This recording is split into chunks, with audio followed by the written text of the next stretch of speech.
Bismillah ar-Rahman ar-Rahim wa bihi nasta'in. Inshallah, today we're going to be discussing a very important verse of the Quran, and that is verse 105 of Surah Ma'idah. The reflections I'm going to be sharing on this verse are mainly taken from the works of Allama Tabatabai. So, as beautiful as they are, and I wish I could take credit for them, unfortunately, it was Allama Tabatabai who has shared this both in his tafsir, Al-Mizan, under this verse, verse 105 of chapter 5, and also in some other places. This verse is so important for Allama Tabatabai that in many of his work he has referenced this. In Risalatul Wilayah, he has, on some of his other works on Ma'rifatun Nafs, he has. This is a very key theme and key critical verse for Allama Tabatabai, and you will know why. You will know why now. خب, let's read it together. I'll translate and I'll mention what is Allama Tabatabai's basically reflections on this verse. يا أيها الذين آمنوا عليكم أنفسكم. I'll read the translation here we have on the website, because usually the translations don't go that deep. يا أيها الذين آمنوا عليكم أنفسكم, most people translate it as if you have the responsibility for your own guidance. This is how they usually translate it. Let's see what we have here. Sahih International says, O you who have believed, upon you is in brackets responsibility for brackets closed yourselves. Dr. Mustafa, for example, has translated, O believers, you are accountable only for yourselves. Oh, yeah, this is the common translation. Usually it's translated as if you are responsible for your own guidance. Don't worry about others. When you worry about them as well, but your concern should be about yourself. And this is not, I'm not saying this translation is wrong, and it's actually supported by what comes in the continuation of the verse, because the rest of it says what? لا يضركم من ضل إذا اهتديتم. If you are guided, if you're sorted, then it wouldn't harm you that others have, for example, not been guided or they haven't found the way. So usually the translation is something like this. Your first priority should be you're guided. Don't focus too much on others or be picky on others and then forget about yourself. If you take care of you, then it doesn't matter what happens there. It doesn't mean that don't care about others. It means that don't focus on, oh, what is he doing? What's she doing? Oh, that's a bad person. No, focus on yourself. Like Imam Ali alayhi salam says, Tuba liman shagala uyubuhu an uyub an-nas. Good for the one who is so concerned with his own growth and shortcoming that he's not looking at other people. Oh, masalan, Sheikh Jawad is such a sinner, or masalan, that person is like this, right? And it says, focus on yourself, mate, right? Because right now there are people who want to force others to heaven. It says, oh, don't be like that. Relax. Make sure first you're sorted.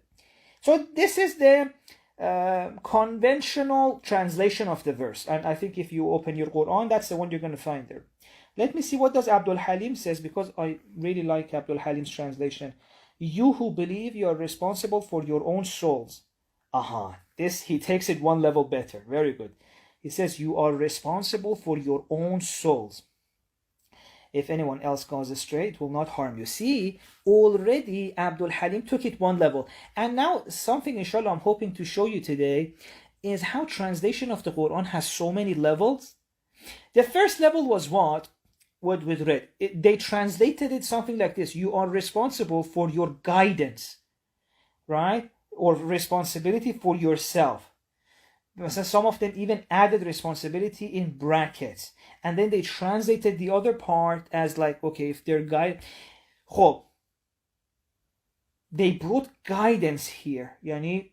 Something which wasn't in the verse. They said your responsibility for your guidance. It made sense.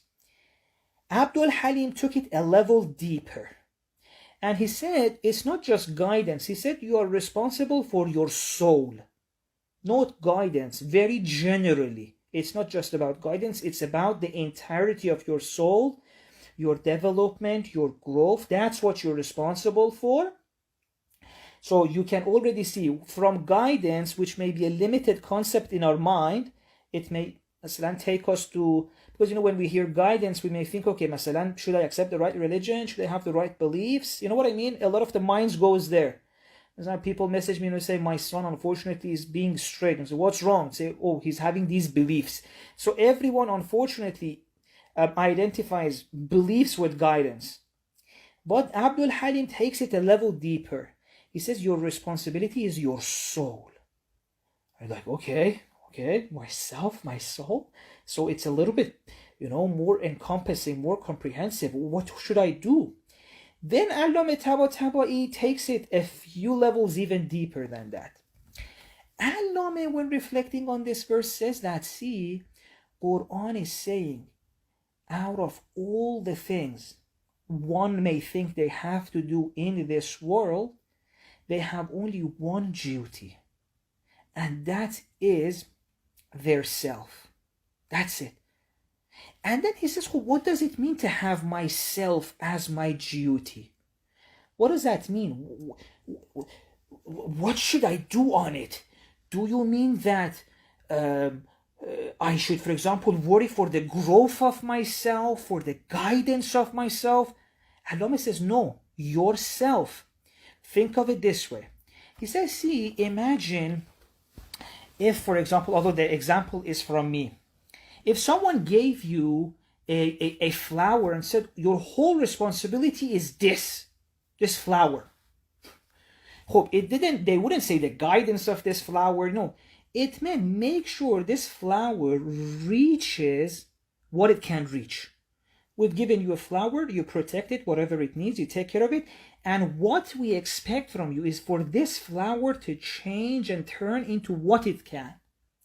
So he uses this verse to say, see, that's our responsibility in this life. We've been given a self, a soul, a nafs, and this is all we need to do to make sure this self, where it is right now, we can take it to where it should be. And then from here, he makes this beautiful point that he says, so see, the spiritual path is not, for example, from London to Mecca. No, we go to Mecca, we go to Hajj to get that beautiful spiritual thing. It's an obligation. It's not to go to, for example, this country, that country. He says the spiritual path is not any physical world in the world.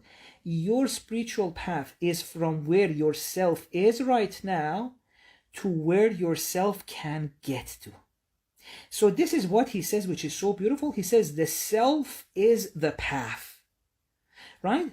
In other words, the journey of spirituality takes place inside you. And where it begins, the beginning of the journey is where you are at that point, and the destination of the journey, the end of the path, or at least although we can say close to the path because the end of it gets a little bit more complicated, is where you can reach, right? So you can see that the verse suddenly became so much deeper. Initially, we thought that the verse just means that worry about your guidance, make sure you read the right books, make sure you follow the right scholars, etc. Allama says, yes, all of that's true. But this verse is telling you much more. This verse is telling you all the things you do externally, all of following this scholar, reading that book, following this religion, all of these are external things you're doing. The thing that matters, it's only one thing, and that's internal. And that is what is happening to your soul. So the path, you are the path. That's so beautiful. You are the path. It starts from where you are to where you can be, and nothing external matters if it doesn't have effect here. Masalan, he says, follow the religion you want. Pray as much as you want. As long as it's not translated to a change in the self, you're not doing what Quran said. Because Quran told you have one duty. Alaykum anfusakum. You change that self of yours. Right? You get it from where it is to where it can get. That's what you should do. Alaykum anfusakum. Now, if you pray, for example, 1 billion times, read Quran, read that dua, it doesn't change that self Have we followed the verse or not? So do you see how Allama created this deeper understanding? And this sentence, which is so, probably I'm not doing it justice, and Allama mentions it so beautifully. Hope he's Allama again. The idea that the path is the self, or the self is the path, and everything that happens in the spiritual journey happens inside you. And I don't know if if you were with us last week when we were talking about salience, the concept of salient, landscape, etc. I don't know if you were with us. If you were there, you would understand what we mean. Like, what does it mean for the self to change? What's the significance of that? What the importance of that? I'll mention just a few minutes of introduction, not introduction, basically a review in case you weren't with us. See, the world, that was another one of Allama's reflections. On that word, the verse of the Quran that says يَعْلَمُونَ ظَاهِرًا مِنَ الْحَيَاةِ الدُّنْيَا. There's a verse in the Quran that says يَعْلَمُونَ ظَاهِرًا مِنَ الْحَيَاةِ الدُّنْيَا. They only know a surface level of the life in this world. Such an interesting verse. They only know a surface level of the life in this world. So far, what do you understand from this verse? That right now in this dunya, there are different layers of different levels of experiencing it. Some people could only see the shallow surface level, but some people can go deeper and see realities which others are not seeing, right? A very good way of thinking about that is just think of how much limited is the experience of a child. You know, a child, his whole world or her whole world or their whole world is game, food, playing, food, and of course those are important, but so many other things are missing. And even the types of love a child experiences are a limited range of the types of love a child experiences. But when you grow up, when you become an adult, suddenly you see there are so many different things in this life to experience. The joy of success, the joy of a deep intellectual discussion, the joy of saving, the joy of marriage, the joy of there are so many experiences which are not available or accessible to a child. So that famous saying says that what is the thing that the level that the child has to an adult, the adult has to the sage, to the person who's gone on their spiritual journey, right? Because as we go from childhood to adulthood, certain levels of life, certain levels of experiences open up for us. We have a much deeper understanding, much more sophisticated outlook on what's happening in life. Masalan, if a child comes to you and says, why is this happening in this world, right? They cannot fathom it. But to you, in your mind, you're like, oh, I'm not going to tell him. Let him grow up and he'll see how this life works. There's going to be pain. There's going to be success. There's going to be, you know so much more. But at the same time, even though as an adult we know so much more than a child, compared to us when we have finished our spiritual journey or we have developed in our spiritual journey, still there are so many levels of experience in this world that we are blind to. It could be right in front of us, but it's not salient to us. In the same way that success, promotion, purpose, meaningful career are all in front of the child, but the child cannot see them, right? So many things can happen in front of the child, and the child will not have any capacity to perceive them. And I've had first-hand experience of that. I'm sure if you remember your life, you must have had to. I remember later on, because after I became an adult, once we were sitting with relatives, my mom was there, my sister was there, everyone was there. They was talking and they were saying, yeah, masalan, when we were in Manchester, this was happening. And I was like, really? I was there. I didn't notice this was happening. As a child, I realized so many of the important events that had happened in my family I was completely ignorant of, And when I looked back, I was like, no, my memories of my childhood does not include this event. So I couldn't understand it. I didn't know that, we were dealing with these issues when I was a child. We had these financial issues. I did not know any of that. So in the same way that those were all in front of me, I was ignorant of them. There are so many things happening right now to us, but they are not salient to us. They are not visible to us. We're not perceiving them. Okay? I'm going to link this verse, by the way, to the verse I mentioned in the beginning. So, Allama said, يَعْلَمُونَ ظَاهِرًا مِنَ الْحَيَاةِ الدُّنْيَا. Sorry, God said that. Allama was reflecting on it. يَعْلَمُونَ ظَاهِرًا مِنَ الْحَيَاةِ الدُّنْيا. So, Quran is saying, my beautiful people, you are only seeing, the tip of this world, the surface level. There's so much more in this very world, and the reason Quran is saying this to us is that so that we go and unlock that for ourselves and we enjoy it. We don't remain ignorant of so much that's happening. Imagine, I can't explain the things we can't see right now because they're not going to be, they're ineffable. But let me make an example from some of the things we have right now, and let's for a few seconds take it out and see what would our life look like. For example, imagine if the joy of an intellectual discussion, if that's something you're excited, because that's my favorite thing, my idea of heaven is me, a cafe, a few spiritual people that we can have some intellectual discussions with, that's my heaven. Well, imagine not having that in this life. Or let's take another experience of, for example, some parents really feel that being able to provide for your children and seeing that you're taking care of them and they're growing. Or, for example, the experience of talking to a best friend after a long time and then sharing deeply, opening up, self-disclosing, sharing maybe some of the parts of yourself that you're not even comfortable sharing. Imagine all of these experiences, and imagine if life did not include these. Now, if the experiences I said were not that enticing to you, please replace them with another experience which to you is significant, like maybe, I don't know, eating a pizza with a cheese crust. I don't know. And then, for a few seconds, imagine how much life would lack if that wasn't there, right? How much life would be less colorful, less livable, less enjoyable, less pleasant if that wasn't there.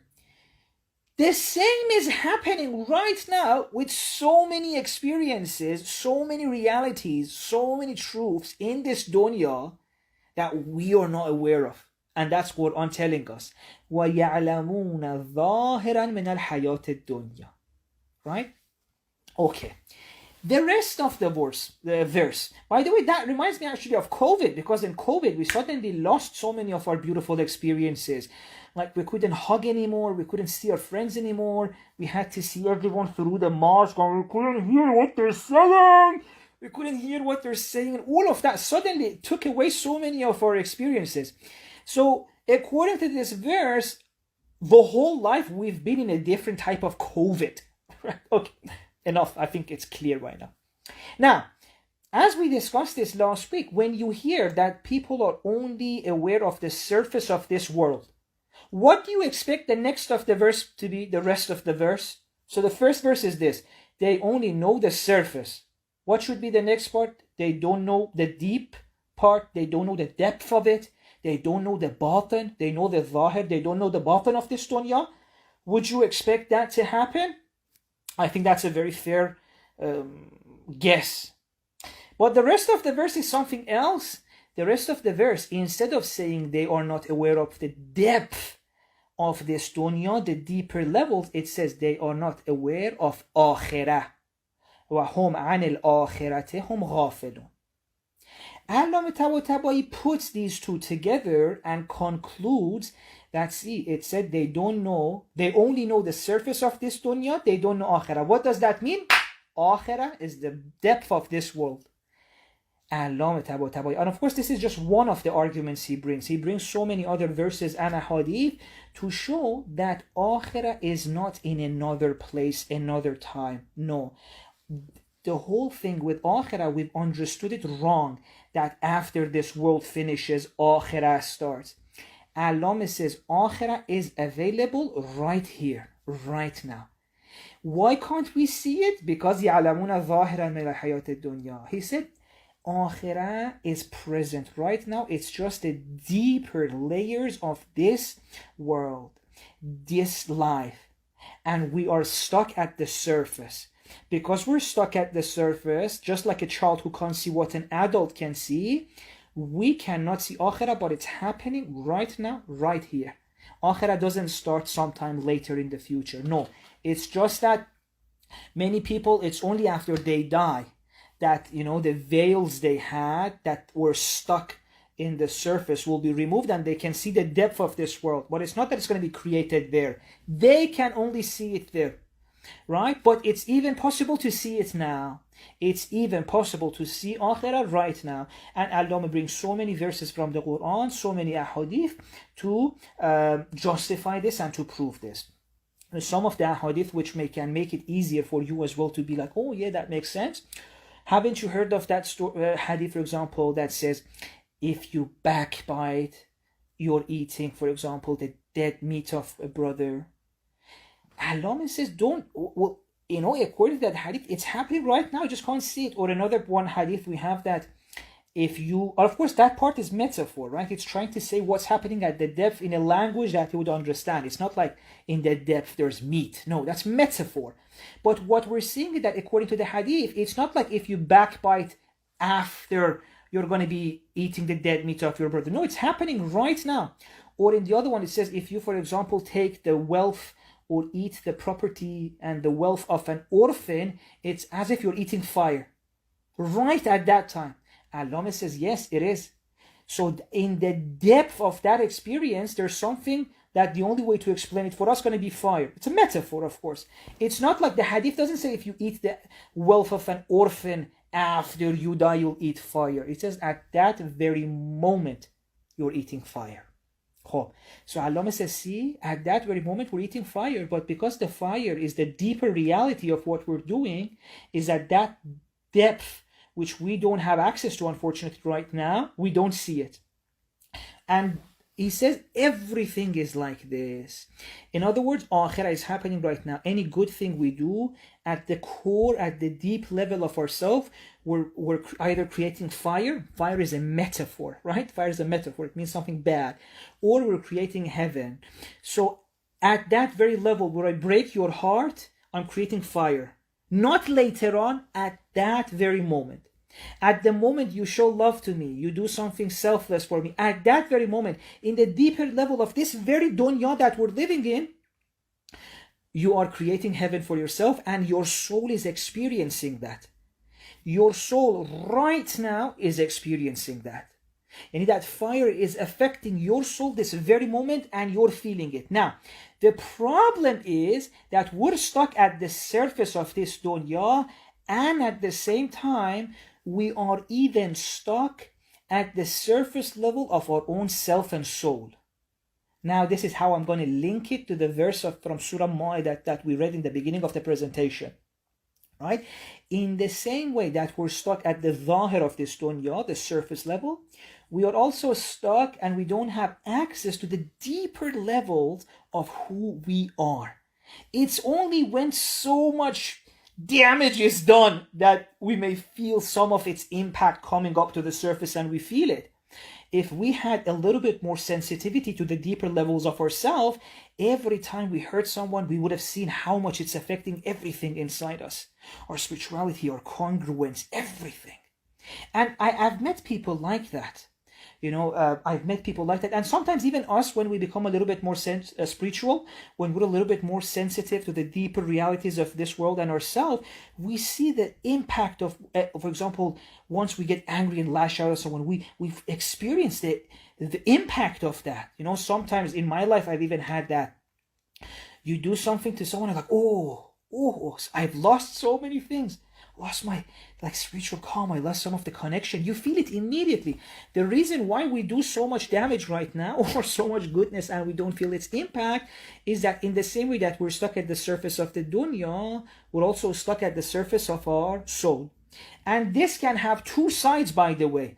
There may be so much fire we're not aware of, or there may be so much beauty inside us that we're not aware of. For many people, one of the ulama was actually saying that in a vision, I'm not saying visions are true, whatever, let's just say, it's just something nice to hear. You don't need to accept this as some fact, just something to, the story even, and let's say it's a story, although I've heard it from someone. He's saying, I saw in a vision the bottom of a person and there was so much beauty there. But unfortunately, because they didn't have access to it, they were in so much pain. And they were always like, does God love me? Does God not? And he said, I saw within them in their depth how much good there was. They just didn't have access to it. So it could be either way. Maybe there's fire, I don't know. I've been hurting everyone. I'm like, nothing's happening to me, right? Or maybe there's so much beauty that I'm unaware of. So the verse said,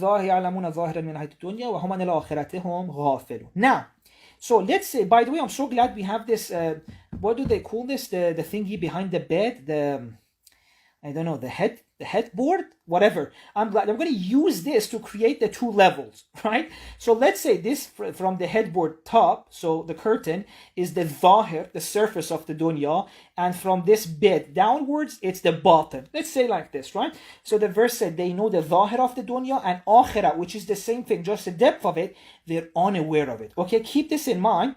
Now let's go back to the verse we read in the beginning. What was it? Let me bring it because when we read, يَا أَيُّهَا الَّذِينَ آمَنُوا عَلَيْكُمْ أَنفُسَكُمْ. Allama said, the verse says, all people who have believed, your duty, your responsibility is the self. And Allama reflected on this and said that what this verse means is that the self is the path. Yourself is the path. Your spiritual journey takes place in yourself. Hala, you know the distinction I created here. On this side, I'm going to do similar thing, but with ourself. In the same way that dunya has a surface and a depth, our soul as well has a surface and a depth. Okay? Well, I may, use a little bit of metaphors. It could be spoken a little bit more accurate, but I think for the sake of our discussion tonight, this is good. Our self also has a surface, who we are, and a depth. Right now, as we said, we are only aware of the surface of who we are. And deep down, so many things are happening. Deep down in who we are, we're connected to God. We don't feel that. Even though God says, وَنَحْنُ أَقْرَبُ إِلَيْهِ مِنْ حَبْلِ الْوَرِيدِ وَإِنَّ اللَّهَ يَحُولُ بَيْنَ الْمَرْءِ وَقَلْبِهِ. God says, it's not just that I'm between you and your heart. I surround you and your heart. Before, after, inside my heart, everything in me is surrounded by God. But I can't see that. Why? Because I don't have access to the depth of myself. I'm only seeing a shallow level, the surface level of myself. What? The surface of myself, the depth of myself, and at the core of who I am, I'm connected to God. A lot later on, we'll say that. No, actually, let's not say that right now. Allah says, see, your whole journey takes place here. Your journey is to go from the surface level of yourself to the deepest level. And that happens how? Through self-knowledge, through ma'rifatun nafs. So he says, your journey in this life, your spiritual path, is to start from here, where you only have access to the surface of yourself, just some thoughts, some feelings, some emotions, and slowly make your way through. And I'm doing this outward as if I'm trying to put some tree branches away and go inside, but technically we're doing this inside. It's as if you go inside your nafs and you try to slowly dig deeper, go deeper, and from the surface you go to the depth of yourself. Now what happens is that as you do that, you will also start seeing more than the surface of this dunya, and you will start seeing akhirah in this very world as well. So you see, zahir of dunya, zahir of ourself. As you go to the depth of ourself, we also see akhirah. And that's what a lot of the Prophet also says, if you live the way I live, you see what I see. The Prophet could see everything here. The Prophet could see akhirah in this world. And we can as well. Allah Ta'ala makes it very clearly. In this very world, you can see akhirah. And that's why, for example, we have even so many ahadith that says that you actually have to do that. There's a hadith that even says how bad it is that most people die and they've never seen the depth of themselves. How does the hadith refer to people like that? He says, "An-nasun niyamun." People are sleeping. Because imagine if there is so much depth to the world, there's so much depth to yourself, and we live for 6 years, 7 years, and we never encounter it. Well, it's as if we were sleeping our whole life, Because what happens when you're sleeping? It's not like you're not seeing anything. No, when you're sleeping, you're seeing a few things. There's like your uncle there. Maybe your uncle looks like a watermelon, which is a dream. One of the most beautiful people in my world told me. Yet in your dream, there are stuff. You're seeing things. It's just that when you wake up, there are more real things out there. So what is dream? Dream is a place in which there are some stuff, but you can see more reality outside. Now, Imam says, well, even what you're seeing right now, there is another level you can wake up from this and even see more realities that compared to that, what you're seeing right now seems like a dream. And nasun niyamun, and then when they matu and tabahu, when they die, they wake up, unfortunately. But Allah says, don't wait for that time. No, in this very world, wake up and see the depth of yourself. And when you see the depth of yourself, you'll also see the depth of this dunya, which is akhirat. And you can see akhirat right here. You can see all of that beautiful stuff. So that's what basically he means by the journey is the ma'rifatun nafs, to go inside and self-knowledge. So he says the most important duty of every soul is self-knowledge. Why? Because we said we have to figure out the depth of who we are. We have to know ourselves more. We only know a surface of who we are.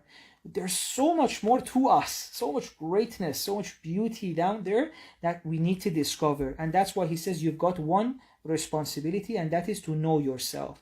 And he says later on as well that this is also the only way to find God. This is the most reliable, real way to find God, through ma'rifatun nafs. Because our nafs is because he says, imagine you want to go from zahir of dunya to batin of the dunya, from the surface of this world to the batin of this world, and find God there. He says, isn't it so much easier to go to the depth of something that you have more access to? We don't have that much access to the world, but we have access to ourselves. So he says the most reliable way to go to the depth and meet God, because God is at the depth.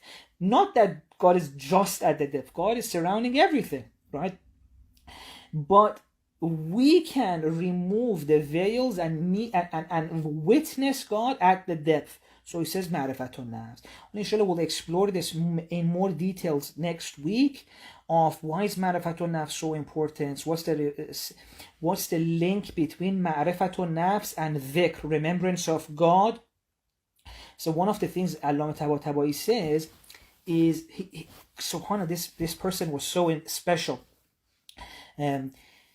So he says, see, the only way to go from the surface to the depth, as we said, is ma'rifatun nafs. But he says, why is this the case? So the one argument we mentioned, because ourself is the most accessible thing to us in this world, so we can go to the depth of this easier.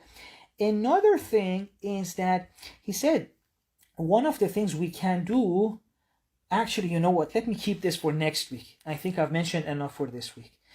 Zikr, we'll talk about dhikr next week, inshallah. Hope my presentation is over.